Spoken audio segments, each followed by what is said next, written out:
మూవీని ఓపెన్ చేస్తే బీర్ అనే అతను హోటల్లోని ఒక అమ్మాయిని ముందర కూర్చోపెట్టుకుని తన లవర్ నిక్కీకి ఎలా ప్రపోజ్ చేయాలో ప్రాక్టీస్ చేస్తుంటాడు. ఇక బీర్ ప్రపోజ్ చేసే విధానం ఆ అమ్మాయికేమో చాలా బాగుందనిపిస్తుంది, కానీ పక్కన ఉన్న బీర్ ఫ్రెండ్ లేనికి మాత్రం ఆ ప్రపోజల్ బాగలేదనిపిస్తుంది. దాంతో అతను బీర్ తో, నువ్వు ఈ మాటలు నిక్కీకి చెప్తే తనకు అస్సలు నచ్చవు, తన ఆ టైప్ అమ్మాయే కాదు, ఇంకా తనకు ఏ గిఫ్ట్స్ నచ్చవు అనేలా చెప్తాడు. ఇక వీళ్ళిద్దరూ దీని గురించి కొద్దిసేపులు మాట్లాడుకున్నాక ఎవరి పాటికి వాళ్ళు ఇంట్లోకి వెళ్ళిపోతారు. ఆ టైంలో బీర్ ఇంట్లోనేమో విచిత్రంగా అతని పిల్లి శాండీ చనిపోయి ఉంటుంది. అది చూడగానే బీర్ ఫస్ట్ షాక్ అయ్యి తర్వాత చాలా బాధపడుతూ ఇది ఎలా జరిగిందని ఇల్లంతా చూస్తున్నప్పుడు ఆ ఇంట్లో పిల్లి తినే ఫుడ్ పక్కన ఇతని మాత్రలు కనిపిస్తాయి. దాంతో బీర్ కి ఆ పిల్లి ఫుడ్ తో పాటు మాత్రలు కూడా మింగడం వల్ల చనిపోయిందని అర్థమయ్యి తర్వాత అతను ఇల్లంతా క్లీన్ చేశాక తన పిల్లి చనిపోయినందుకు చాలా బాధపడుతుంటాడు. ఇక ఈ మూవీ పేరు obsession. Hello heroes, welcome back to the channel stories by గని.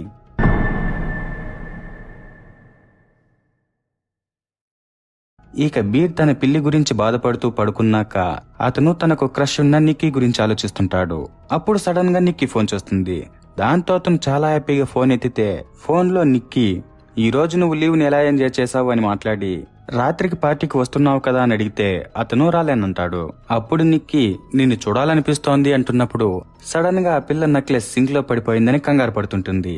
ఇక తను ఆ విషయాన్ని బీర్ కు చెప్పి పార్టీకి రమ్మని మళ్ళీ అడిగితే బీర్ సర్లే వస్తానని ఫోన్ పెట్టేసి నిక్కీకి గిఫ్ట్ గా ఆ నెక్లెస్ నిచ్చి ప్రపోజ్ చేద్దామనుకుంటాడు. అందుకోసం ఒక షాప్ కు వెళ్లి నెక్లెస్ అడిగితే షాప్ ఏమో నెక్లెస్లు చూపిస్తుంది. కానీ ఆ టైంలో బీర్ కి నెక్లెస్ కంటే వేరే ఏదైనా డిఫరెంట్ వస్తువు ఇస్తే బాగుంటుంది కదా అనిపించి షాప్ అంతా చూస్తున్నప్పుడు అతనికి వన్ విష్ విల్లో స్టిక్ అనే ఒక వస్తువు కనిపిస్తుంది. దాని మీద చాలా వార్నింగ్ సైన్స్, ఇంకా మీకు లభించేది ఒక్క కోరిక మాత్రమే అని ఉంటుంది. అది చూడగానే బీర్ కు చాలా బాగా నచ్చి దాన్నే తీసుకుంటాడు. అప్పుడు షాప్ ఏమా, ఒకవేళ అది పని చేయలేదంటే మళ్లీ షాప్ మీదకి గొడవకు రావద్దు అంటుంది. ఆమె అలా ఎందుకంటుందో బీర్ కి ఏం అర్థం కాక అలా ఎందుకంటున్నారు అని అడిగితే ఆమె, కొంతమందికి కోరికలు నెరవేరుతాయి, మరి కొంతమందికి నెరవేరవు అంటుంది. దాంతో బీర్ ఏమోలే ఏం అర్థం కాలేదనుకుంటూ తర్వాత దాన్ని కొనుక్కుని పార్టీకి వెళ్ళిపోతాడు. ఇక పార్టీలో నిక్కీ, సారా, లేన్ ముగ్గురు ఉంటారు. ఇక వీళ్ళందరూ ఒకరితో ఒకరు మాట్లాడుకుంటున్నప్పుడు బీర్ లేన్ కి సారాని పక్కకు తీసుకువెళ్ళు అని సైకిల్ చేస్తే అతను కుదరదనేలా సైకిల్ చేస్తాడు. ఇక ఆ విషయాన్ని నిక్కీ చూసి మీరు ఏం సైకిల్ చేసుకుంటున్నారు అని అడిగితే వీళ్ళు ఏం లేదంటారు. దాంతో నిక్కీ హా సర్లే అని డ్రింక్స్ ఆర్డర్ ఇవ్వడానికి వెళ్ళినప్పుడు బీర్ కూడా ఆ పిల్ల వెనకాలే వెళ్లి తనతో మాట్లాడుతూ ఫైనల్ గా ప్రపోజ్ చేద్దామనుకున్నప్పుడు మధ్యలో లేన్ దూరుతాడు. తర్వాత సారా కూడా అక్కడికి వచ్చేసరికి బీర్ ఏం మాట్లాడలేకపోతాడు. దానికి కారణం బీర్ చాలా భయస్తుడు, అందుకే అతనేం మాట్లాడలేకపోయాడు. తర్వాత వీళ్ళు పార్టీని ఎంజాయ్ చేసి రిటర్న్ ఇంటికి వెళ్తున్నప్పుడు నిక్కీ నన్ను ఎవరైనా డ్రాప్ చేయండి అని అడిగితే వెంటనే బీర్ నేను డ్రాప్ చేస్తానని తనని ఇంటికాడ దాకా డ్రాప్ చేశాక ఈసారైనా గిఫ్ట్ ఇచ్చి ప్రపోజ్ చేద్దామనుకుంటాడు. కానీ అతను భయస్థులకే బ్రాండ్ అంబాసిడర్ లా ఉంటాడు కాబట్టి మళ్ళీ ఏం మాట్లాడకుండా గమ్మునుండిపోతాడు. దాంతో నిక్కీ ఇంట్లోకి వెళ్ళిపోతుంది.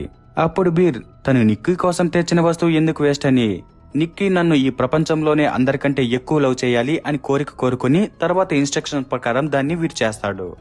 అప్పుడు సడన్ గా విచిత్రంగా నిక్కీ బయటికి వచ్చి నిలబడుకుంటుంది. అది చూడగానే బీర్ ఫుల్ షాక్ అయిపోతాడు. అప్పుడు నిక్కీ బీర్ తో నువ్వు నాకేదైనా చెప్పాలా అని అడుగుతూ ఈ రోజుకు మా ఇంట్లో పడుకుంటావా అని అడుగుతుంది. ఆ మాటలతో బీర్ ఫుల్ కన్ఫ్యూజ్ అయిపోతాడు, ఎందుకంటే నిక్కీ ఎప్పుడూ అలా బిహేవ్ చేయదు. దాంతో బీర్ అంతా బాగానే ఉంది కదా అంటే తను బాగానే ఉన్నాను అంటూ తర్వాత మళ్ళీ మా నాన్న క్యాన్సర్ గా ఉంది అని ఏడుస్తూ నీతో పాటు వచ్చి మీ ఇంట్లో పడుకుంటాను అని అడుగుతుంది. ఆ మాటలకి బీర్ ఏం చెప్పాలో అర్థం కాకుండా ఉంటే ఆ పిల్ల మనం మీ ఇంటికి వెళ్దాంపా అని చెప్తుంది. దాంతో బీర్ సరేలే వాళ్ళ నాన్న క్యాన్సర్ ఉందని బాధపడుతుందిలే అనుకుని ఇంటికి పిలుచుకొని వెళ్తాడు. అప్పుడు ఆ పిల్ల బీర్ ని నువ్వు నాతో పాటు పడుకుంటావా అని అడగగానే బీర్ కి మైండ్ బ్లాక్ అయిపోతుంది. ఎందుకంటే నిక్కీ సడన్ గా ఇలా ఎందుకు బిహేవ్ చేస్తుందో అతనికి అర్థం కాదు. దాంతో బీర్ నువ్వు ఇక్కడే పడుకో, నేను వేరే చోట పడుకుంటాను అని చెప్పేసరికి ఆ పిల్ల నాకు ఒంటరిగా పడుకుంటే భయంగా అనిపిస్తోంది, ప్లీజ్ నువ్వు నాకు తోడుగా పనుకో అని చెప్పి ఫైనల్ గా అతన్ని ఒప్పించి తర్వాత డ్రెస్ రిమూవ్ చేసి అతనికి ముద్దు పెడుతుంది. అప్పుడు బీర్ నిక్కీ ఎలాగో తనకు నచ్చిన అమ్మాయి కదా అని అతను కూడా కోఆపరేట్ చేస్తుంటే సడన్ గా ఆ పిల్ల బీర్ ని దూరంగా తోసేసి అసలు ఏం జరుగుతోందని అడుగుతుంది. దాంతో బీర్ కి ఫుల్ టెన్షన్ అయిపోయి నేనేం చేయలేదు నువ్వే నా దగ్గరకు వచ్చావు అని చెప్తున్నప్పుడు ఆ పిల్ల మళ్ళీ సారీ నేను నిన్ను తోసునకూడదు, సారీ ఇంకోసారి ఇలా చేయను అని చెప్పి తనంతట తానే ఏడుస్తూ నిద్రపోతుంది. ఇక ఈ విషయాల వల్ల బీర్కేమో రాత్రంతా నిద్ర పట్టకుండా ఉంటే అతను సైలెంట్ గా లేచి ఇంటర్నెట్ లో ఈ వన్ విష్ విలో స్టిక్ నిజంగానే కోరికలను నెరవేరుస్తుందా లేదా అని సెర్చ్ చేస్తాడు. అప్పుడు కొంతమంది కోరికలను నెరవేరుస్తుంది అని రాసుంటే మరి కొంతమంది నెరవేర్చదు అని రాసుంటారు. ఇక అవన్నీ చూసిన బీర్ దీని గురించి సెర్చ్ చేసి ఊరికే లాభం లేదులే అని గుమ్మున పడుకునేస్తాడు. కాని తర్వాత రోజు నిద్ర లేచేసరికి పక్కన నిక్కీ ఉండదు. దాంతో తను ఏమైందా అని చూస్తున్నప్పుడు ఆ పిల్ల బీర్ కోసం బ్రేక్ఫాస్ట్ ని రెడీ చేసి అలాగే అతనికి నచ్చుతుందని అతని పిల్లికి సంతాప సభ ఏర్పాటు చేస్తుంటుంది. కానీ అలా పిల్లి సంతాప సభ చూడగానే బీర్ ఫుల్గా భయపడిపోయి నిక్కీతో నాకివంతా భయం, ఇంకోసారి ఇలా చేయొద్దని చెప్తాడు. దానికి ఆ పిల్ల సరే సారీ అని చెప్పాక తర్వాత వీళ్ళిద్దరూ కలిసి డ్యూటీకి వెళ్తారు. ఇక అక్కడేమో నిక్కీ బీర్నే చూస్తుంటుంది. అప్పుడు లేన్ బీర్ని పక్కకు తీసుకునొచ్చి మీ ఇద్దరి మధ్య ఏం జరుగుతోందని అడిగితే బీర్ వన్ విష్ విలో స్టిక్ గురించి తప్ప మిగిలినవన్నీ నిక్కీ వాళ్ళ నాన్న క్యాన్సర్ అని చెప్పి తన ఇంటికి రావడం, ముద్దు పెట్టడం, తర్వాత విచిత్రంగా బిహేవ్ చేయడం అన్ని విషయాలు చెప్తాడు. కానీ లేన్ అవేవీ నమ్మడు. కాకపోతే నిక్కీ బీర్నే చూస్తుండడం మాత్రం గమనించి సర్లే అని డ్యూటీ అయిపోయాక తన కారులో నిక్కీని ఆ పిల్ల ఇంటి దగ్గర దింపడానికి తీసుకువెళ్తాడు. ఆ టైంలో బీర్ కూడా తన ఇంటికి వెళ్లి ఈ వన్ విష్ విలో స్టిక్ వల్ల ఏమన్నా ఇబ్బందులు వస్తాయా అని నెట్లో సెర్చ్ చేస్తూ లేన్తో ఆ విషయాలన్నీ మాట్లాడుతుంటే లేన్ నిక్కీ నార్మల్ గానే ఉంది, స్టోర్ లో తను నిన్ను మాత్రమే కాదు ఇద్దరిని చూసినట్టుంది, కాబట్టి నువ్వు దాని గురించి ఎక్కువ ఆలోచించద్దు అని ఎలా మాట్లాడతాడు. ఇక వీళ్ళిద్దరూ దీని గురించి మాట్లాడుతున్న టైంలో సడన్ గా నిక్కీ బీర్ ఇంటికి వస్తుంది. అది చూడగానే బీర్ ఫుల్ షాక్ అయిపోతాడు. ఇక ఆ పిల్ల ఎలా ఉన్నావు, తిన్నావా లేదా అని అడిగి నువ్వంటే నాకు చాలా ఇష్టం, నా మీద నీకు ఫీలింగ్స్ ఉన్నాయా అని అడిగితే బీర్ తను చెప్పాలనుకున్న మాటలన్నీ ఆ పిల్ల నుంచి వచ్చేసరికి అతను చాలా హ్యాపీగా ఫీల్ అయ్యి నాకు కూడా నువ్వంటే ఇష్టం అని చెప్తాడు. దాంతో ఆ తర్వాత వీళ్ళిద్దరూ సూపర్ ఫాస్ట్ ఎక్స్ప్రెస్ లా ప్రేమలో ఉంటారు. ఇక వీళ్ళు గంటల తరబడి కూర్చొని మాటలు చెప్పుకోవడం, ఒకే చోట ఒకే ఇంట్లో ఉంటూ వండుకుని తినడం, బయట ప్రపంచంతో పని లేకుండా ముద్దులు పెట్టుకోవడం, అలా చాలా హ్యాపీగా ఉంటారు. ఈకలా ఉన్నప్పుడు ఒకరోజు వీళ్ళిద్దరూ రెస్టారెంట్ కి వెళ్తే లేన్ బీర్ కి ఫోన్ చేసి నేను నిక్కీ నాన్న గురించి ఎంక్వైరీ చేశాను, వాళ్ళ నాన్నకి క్యాన్సర్ ఏం లేదు. అలాగే సారా నిక్కీ ఒకరోజు మాట్లాడుకునేటప్పుడు నిక్కీ నువ్వు తనకు చిన్న తమ్ముడు లాంటి వాడివని చెప్పిందంట. ఆ మాటను సారానే నాకు చెప్పింది. మేబీ సారా నువ్వు తనకు దక్కలేదని జెల్సీతో ఆ మాట చెప్పుండొచ్చు.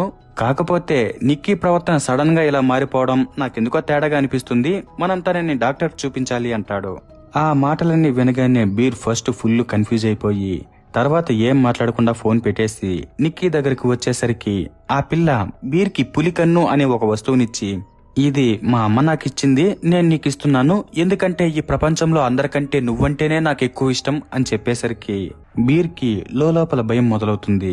ఎందుకంటే తను ఏ విధంగా కోరుకున్నాడో ఇప్పుడు అదే విధంగా నిక్కీ మాటలు చెప్పేసరికి అతనికి లోపల భయం మొదలై ఆ పిల్లతో మీ నాన్న క్యాన్సర్ లేదు కదా అని అడిగేసరికి ఆ పిల్ల లేదు లేదు లేదు లేదు అయినా ఈ మనిద్దరం మంచి డేట్ లో ఉంటే ఇప్పుడు అవంతా ఎందుకు మాట్లాడుతున్నావు అని గట్టిగా అరుస్తూ ఏడుస్తుంటే అతనికి ఫుల్ భయమైపోయి సరే సరే కూర్చో కూర్చో అని చెప్పి ఆ పిల్లను కామ్ చేస్తాడు. తర్వాత వీళ్ళిద్దరూ డేట్ ని ఎంజాయ్ చేశాక ఇంటికి వెళ్లి ఒకటవుతారు. ఆ తర్వాత వీళ్ళిద్దరూ సాఫీగా పడుకున్నప్పుడు రాత్రి 3:45కి బీర్కి మెలకు వచ్చి చూస్తే పక్కన నిక్కీ ఉండకుండా దూరంగా నిలబడుకుని ఉంటుంది. అది చూసి బీర్ ఏం చేస్తున్నావని అడిగితే ఆ పిల్ల నువ్వు పడుకునుంటే చాలా అందంగా ఉన్నావు, అందుకనే నిన్ను చూస్తున్నాను అని చెప్తూ ఒక పూల కుండీ తీసుకుని చిత్ర విచిత్రంగా బీర్ దగ్గరికి నడుచుకుంటూ వచ్చేసరికి బీర్కి భయంతో గుండెకాయలు నీళ్ళైపోతాయి. దాంతో అతను ఆ పిల్లని నువ్వు నన్ను భయపెడుతున్నావు అని గట్టిగా ఏడుస్తున్నట్టు అరిచేసరికి నిక్కీ సారీ ఇంకోసారి ఇలా చేయను అని చెప్పి పక్క నుంచి పడుకుంటుంది.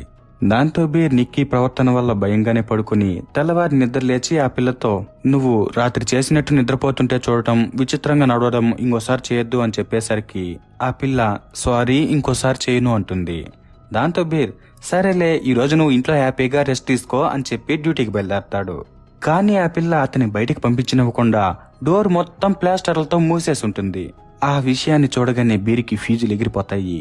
ఈ కథ నువ్వు ఏంటిలా చేసావు అని నోట్లో గునుక్కుంటూ డోర్ తీస్తున్నప్పుడు ఆ పిల్ల డోర్ రాలేదంటే నువ్వు నాతో పాటు ఇంట్లో ఉండొచ్చు కదా, ఎందుకు అలా వెళ్తున్నావు అని చెప్తుంది. దాంతో అతనికి గుండెకాయలు నీళ్ళైపోయే లేదులే డోర్ వచ్చిందని చెప్తూ డోర్ తీసుకుని డ్యూటీకి వెళ్ళిపోతాడు. అప్పుడు ఆ పిల్ల ఒక విచిత్రమైన నవ్వుతో అతన్ని చూస్తూ అక్కడే నిలబడుకునుండి బట్టల్లోనే పాస్ పోసిస్తుంది. ఇక బీరేమో డ్యూటీకి వెళ్లి టిఫిన్ తిందామనుకున్నప్పుడు సారా అతనితో మాట్లాడడానికి వస్తుంది. నిజానికి సారా బీర్ని లవ్ చేస్తుంటుంది, కానీ వీళ్ళిద్దరూ ఒకరికొకరు చెప్పుకుని ఉండరు. ఇక వీళ్ళిద్దరూ గత కొన్ని రోజులుగా నిక్కీ ప్రవర్తన గురించి అలాగే కొన్ని కామెడీ విషయాల గురించి మాట్లాడుకున్నప్పుడు బీర్ ఫుడ్ తీసుకుని తింటాడు.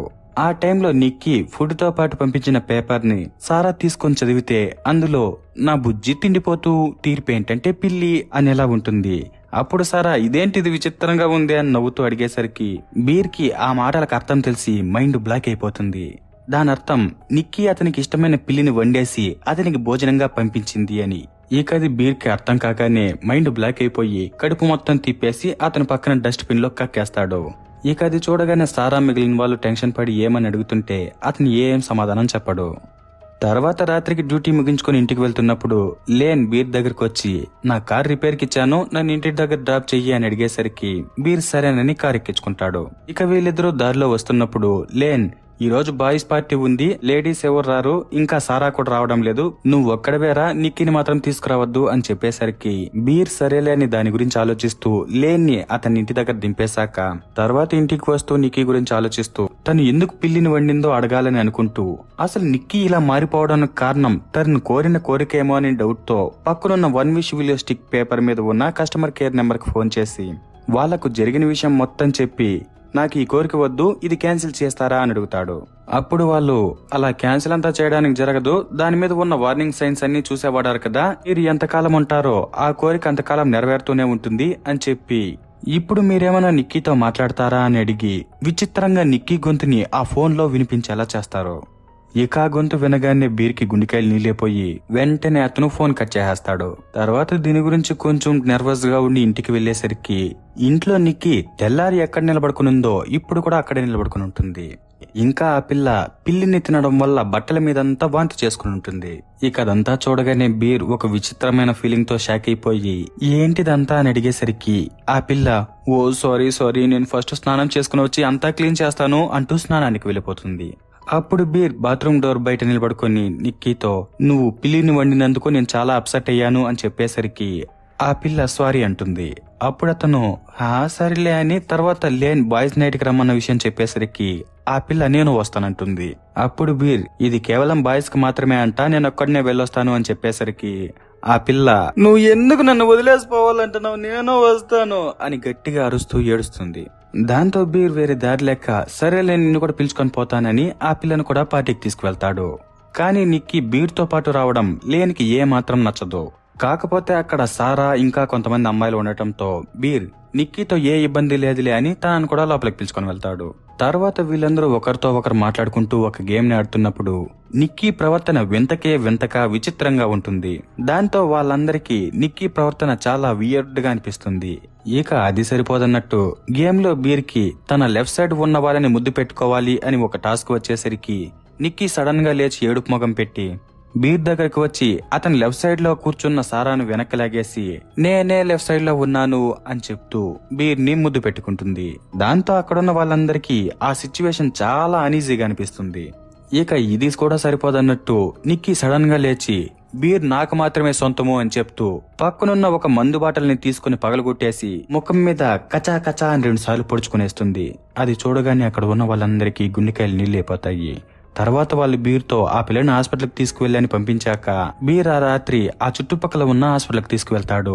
కానీ ఆ టైంలో అక్కడున్న 1-2 క్లినిక్ వాళ్ళు ఆ పిల్ల కండిషన్ చూసి ఇదేదో డేంజర్ గా ఉంది, ఆ పిల్ల డ్రగ్స్ తీసుకున్నట్టుందిలే అని ట్రీట్మెంట్ చేయకుండా పంపించేస్తారు. దాంతో బీర్ నిక్కీని రిటర్న్ ఇంటికి పిలుచుకుని వచ్చేసి తర్వాత తనతో నువ్వు ఒరిజినల్ నిక్కీలా లేవు, నీ ప్రవర్తన చాలా వేరుగా ఉంది అని చెప్తున్నప్పుడు ఆ పిల్ల నేను ఒరిజినల్ నిక్కీనే, నువ్వు నన్ను ప్రేమించడం లేదా అని అపరిచితుడు టైప్ లో ఒకసారి నార్మల్ గా మాట్లాడుతూ ఇంకోసారి సైకోలా బిహేవ్ చేస్తుంటుంది. ఈ కది చూడగానే బీర్ కి పై ప్రాణాలు పైన అయిపోతాయి. దాంతో అతను నువ్వు నన్ను చాలా భయపడుతున్నావని గట్టిగా అరిచేసరికి ఆ పిల్ల మళ్ళీ నార్మల్ గా సారీ ఇంకోసారి ఇలా చేయనని చెప్తుంది. దాంతో బీర్ తర్వాత కొద్దిసేపటికి కూలయ్యి ఆ తర్వాత పడుకోవడానికి వెళ్తాడు. ఇక ఆ టైంలో నిక్కీ నిద్రపోతుంటే బీర్ కి సారా నేను నీతో అర్జెంట్ గా ఒక విషయం మాట్లాడాలి, బయట ఉన్నాను రా అని మెసేజ్ చేస్తుంది. అప్పుడు బీర్ నేను రాలేనని రిటర్న్ మెసేజ్ పెడితే ఆ పిల్ల నువ్వు రాకపోతే నేనే వస్తానని మెసేజ్ పెడుతుంది. దాంతో బీర్ సర్లే వస్తున్నాను ఉండని సైలెంట్ గా లేచి బయటకు వస్తుంటే నిక్కీ చిన్నగా నన్ను చంపే బీర్ అంటుంది. ఆ మాటతో బీర్ కి మైండ్ బ్లాక్ అయిపోయి నువ్వు ఎందుకలా అంటున్నావంటే ఆ పిల్ల నువ్వు చిన్నగా మాట్లాడు లేకుంటే తను నిద్రలేస్తుంది, తను ఇప్పుడు పడుకో ఉంది, నేను ఈ బోధన తట్టుకోలేకపోతున్నాను, నన్ను చంపే ప్లీజ్ అని అడుగుతుంది. అప్పుడు బీర్ నేను అలా చేయలేనని చెప్తూ సైలెంట్ గా బయటకు వచ్చేస్తాడు. ఇక బయట కారులో సారా తను ఎప్పటినుంచో కోరుకుంటున్న జాబ్ గురించి ఒక లెటర్ వచ్చేసరికి ఆ లెటర్ ని తను బీర్తో కలిసి ఓపెన్ చేద్దామని ఇక్కడికి వచ్చింది. ఇక ఆ విషయాన్ని అతనికి చెప్పి, అలాగే నీకు ఈ మాట చెప్పచ్చో లేదో తెలియదు, నిక్కీ తన నాన్నని ద్వేషిస్తుందని తెలుసు, కానీ మరీ వాళ్ళ నాన్న క్యాన్సర్ అని చెప్పి నీతో ఉండేంతలా అని తెలియదు. నిక్కీ గత 2 సంవత్సరాలుగా కలిసే ఉంటున్నారు. కాకపోతే రొమాంటిక్ గా ఏం కాదు, చాలా నార్మల్ గానే వాళ్ళు ఉంటున్నారు. కానీ ఇప్పుడు సడన్ గా తను నీ మీద అడ్వాంటేజ్ తీసుకుంటున్నట్టుంది. నీకు తనకంటే మరింత ప్రశాంతంగా ఉండే అమ్మాయి అవసరమని నేను అనుకుంటున్నాను అని చెప్పేసరికి బీర్ నీలాగా అని అడుగుతాడు. అప్పుడు తను సిగ్గుపడుతూ, గేమ్ లో నీ ఎడం పక్కన కూర్చొని ఉన్నింది కూడా నేనే, నువ్వు నన్నే కిస్ చేస్తుండాలి అని చెప్తున్నప్పుడు సడన్ గా ఇంట్లో నుంచి నిక్కీ వచ్చి కారు అద్దాన్ని పగలగొట్టేసి స్టీరింగ్ పై రాయి పెట్టి సారా తలను ఆ రాతికి నుజ్జునుజ్జయ్యేలా కొట్టి చంపేస్తుంది. ఆ విషయాన్ని చూడగానే బీర్ స్టక్ అయిపోతాడు. అప్పుడు నిక్కీ బీర్ దగ్గరికి వచ్చి, మనిద్దరికీ ఒకరంటే ఒకరిష్టం కదా, ఇద్దరం కలిసి ఈ డెడ్ బాడీని డిస్పోజ్ చేద్దాము, తర్వాత మనం హ్యాపీగా ఉండొచ్చు అని చెప్పేసరికి బీర్ సారా చనిపోయిన షాక్ లోనే ఉండి ఆ డెడ్ బాడీని నిక్కీ చెప్పినట్టు నిక్కీ ఇంట్లోకి తీసుకువెళ్లి ఉంచుతాడు. తర్వాత నిక్కీ బీర్తో, నువ్వు ఇంటికి వెళ్ళు, నేను ఈ డెడ్ బాడీని క్లీన్ చేస్తాను అని చెప్పి పంపించేస్తుంది. దాంతో బీర్ బయటకొచ్చి కారులో కూర్చున్నాక సారా గురించే ఆలోచిస్తూ ఆ పిల్లకు వచ్చిన లెటర్ ను చూశాక ఫైనల్ గా తేరుకుని ఇలాగే ఉంటే కష్టమని వెంటనే షాపుకి వెళ్లి, ఈ 1 విష్ విలో స్టిక్ చాలా డేంజర్, ఇలాంటి దాన్ని ఎలా అమ్ముతారని అరుస్తాడు. అప్పుడు షాప్ అతను, దాని మీద చాలా వార్నింగ్స్ ఉన్నాయి, అన్నీ చూసే కదా వాడావు అని ఇలా మాట్లాడేసరికి బీర్ తన వల్ల నిక్కీకి ఇలా జరిగినందుకు చాలా బాధపడుతూ, ఆ 1 విష్ విలో స్టిక్ ఒక మనిషికి ఒక కోరికనే తీరుస్తుంది కాబట్టి శాపతన్ని, నా కోసం మీరు ఒక కోరిక కోరుకుంటారా అని అడుగుతాడు. అప్పుడు శాపతను, నేను ఆల్రెడీ నా కోరిక కోరుకునేశాను, వేరే ఎవరినైనా అడిగి చూడు అని చెప్పేసరికి బీర్, ఎవరినో ఏంది అడిగేది, నేనే ఇంకో కోరిక కోరుకుంటాను అని ఆ 1 విష్ విలో స్టిక్ ని కొనుక్కుని కార్లోకి వెళ్లి నా మొదటి కోరిక పనిచేయకుండా పోవాలి అని కోరుకుని ఫైనల్ గా స్టిక్ ని విరగొడదామని చూస్తాడు. కానీ ఆ స్టిక్ కట్టి పొలలా సులువుగా ఉండకుండా ఐరన్ రాడ్లా గట్టిగా ఉంటుంది. ఇక అది విరిగితేనే కోరిక పనిచేస్తుంది కాబట్టి అతను ఒక మనిషికి ఒక కోరిక ఇది ఇస్తుందనుకుంటా అని వెంటనే అక్కడి నుంచి తన ఫ్రెండ్ లేన్ ఇంటికి వెళ్లి మొదటి నుంచి జరిగిన విషయం మొత్తం అతనికి చెప్పి, నువ్వు నిక్కీని ప్రేమిస్తున్నావని నాకు తెలుసు, నువ్వు నా కోరిక పని చేయకూడదు అని కోరుకుని ఇది విరగొట్టు, అప్పుడు నిక్కీ మామూలుగా నీ దగ్గరకు వచ్చేస్తుంది అని చెప్పేసరికి లేన్ ఆ విషయాలు ఏవీ నమ్మకుండా, ఏంటి జోక్ చేస్తున్నావా అని ఇలా మాట్లాడుతూ, ఒకవేళ ఇది నిజంగా పనిచేసేలా ఉంటే నేను వెంటనే నాకు $1 బిలియన్ డబ్బులు కావాలని కోరుకుంటున్నాను అని చెప్పి కామెడీగా విరగొట్టేస్తాడు. ఈ కథను విరగొట్టిన వెంటనే డబ్బులు వర్షంలా పడుతుంది. అది చూడగానే లేన్ షాక్ లో ఉంటే బీర్, చెడగొట్టావు కదరా అని మనసులో తిట్టుకుంటూ రిటర్న్ కార్ ఎక్కి నిక్కీ ఇంటికి వెళ్లి నిక్కీతో, నువ్వు నా కోసం ఏదైనా చేస్తానని చెప్పావు కదా, నా కోసం నువ్వు ఒక కోరిక కోరాలి అంటున్నప్పుడు ఆ పిల్ల పక్కన సారా బట్టలన్నీ విప్పేసి సారా ఒంటి మీద టాటూలు ఉన్నట్టు తన ఒంటి మీద కూడా ఉంటే బీర్ కి బాగా నచ్చుతుందేమోనని టాటూలన్నీ గీసుకుని బీర్ ముందరకొచ్చి నిలబడుకుని, నువ్వు నన్నెందుకు లవ్ చేయడం లేదు అని గట్టిగా అరుస్తూ ఏడుస్తూ తనతో తల పగలగొట్టుకుంటుంది. ఇక ఆ విషయాన్ని చూస్తున్న బీర్ ఫుల్ భయపడుతుంటే లేన్ ఇక్కడికి వచ్చి, నువ్వు చెప్పేది నిజమే అంటుంటాడు. అప్పుడు నిక్కీ, మా మధ్యలో నువ్వెందుకు వస్తున్నావని లేన్ ని గన్తో కాల్చి చంపేసి మళ్లీ బీర్తో, నువ్వు నన్ను లవ్ చేస్తున్నావు కదా అని అరుస్తూ గన్నుని తనకు గురి పెట్టుకునేసరికి బీర్, అవును లవ్ చేస్తున్నానని గట్టిగా అరుస్తాడు. దాంతో ఫైనల్ గా నిక్కీ కామ్ అవుతుంది. తర్వాత కొద్దిసేపటికి బీర్, నిక్కీ ఇలా అయిపోయి ఇంతమంది చనిపోవడానికి కారణం తనే కాబట్టి బాత్రూమ్ లోకి వెళ్లి సూసైడ్ చేసుకుని చనిపోదామనుకుంటాడు. అందుకోసం ఫస్ట్ గన్ తో కాల్చుకుందామనుకుంటాడు. కానీ భయమేసి గన్నును పక్కన పెట్టేసి తన పిల్లి చనిపోయినట్టే టాబ్లెట్లు మింగి చనిపోదామని టాబ్లెట్లన్నీ మింగేసరికి బయట నిక్కీ, నువ్వు నన్ను ప్రేమిస్తున్నావు కదా అని అంటూ అతను ప్రపంచంలో అందరికంటే ఎక్కువ తననే ప్రేమించాలని కోరుకుని అతను బయట ఉంచిన 1 విష్ విలో స్టిక్ ని విరగొట్టేస్తుంది. దాంతో వెంటనే బీర్ నిక్కీ తనను ఎలా ప్రేమిస్తుందో అతను కూడా ఆ పిల్లని అలాగే ప్రేమిస్తాడు. దాంతో అంతా హ్యాపీగా ఉంది, వీళ్ళిద్దరూ సైకో ప్రేమ పావులల్లా హ్యాపీగా ఉన్నారు అనుకుంటున్నప్పుడు బీర్ తను మింగిన టాబ్లెట్ల వల్ల సడన్ గా చనిపోతాడు. ఇక బీర్ చనిపోగానే అతను కోరుకున్న కోరిక పోయి నిక్కీ మళ్లీ నార్మల్ అయిపోతుంది. కానీ అక్కడ విషయాల వల్ల ఆ పిల్లకి మైండ్ బ్లాక్ అయిపోతుంది. అక్కడితో సినిమా అయిపోతుంది. ఇక ఈ సినిమా బీర్ ప్రేమ కథతో స్టార్ట్ అయ్యి ప్రేమ కథతోనే ముగిసిపోయింది. ఇక ఈ సినిమా మీనింగ్, నిజమైన ప్రేమ అనేది స్వేచ్ఛగా పుడుతుంది, దాన్ని తెలుసో తెలియకో మాయ వల్లో లేదంటే బలవంతంగానో మార్చాలని ప్రయత్నిస్తే అది ప్రేమగా కాకుండా అబ్సెషన్ గా, అంటే అతిగా మోజుగా మారి అందరి జీవితాలను నాశనం చేస్తుంది అనేలా మీనింగ్ వస్తుంది. సో ఇంతే ఫ్రెండ్స్ అబ్సెషన్ మూవీ స్టోరీ. మరి మీకు ఈ మూవీ మీనింగ్ నేను చెప్పినట్టే అనిపించిందో లేదా వేరేలా అనిపించిందో మీ ఒపీనియన్ నాతో కామెంట్ లో పంచుకోండి. అలాగే వీడియో నచ్చుంటే లైక్ చేసి షేర్ చేసి మరిన్ని ఇంట్రెస్టింగ్ స్టోరీస్ కోసం మన ఛానల్ ని సబ్స్క్రైబ్ చేసుకోండి. Okay, bye bye.